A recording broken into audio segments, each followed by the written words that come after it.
night comes softly, and with it, silence. A different kind of quiet, the kind that wraps around you, gently, even if your mind is restless, even if your thoughts keep moving, even if your heart feels heavy.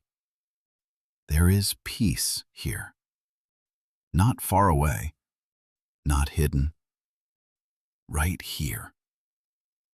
You are safe. You are held.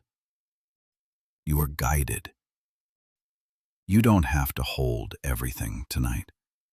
You don't have to solve everything tonight. Let go. Just a little. Let your breath slow.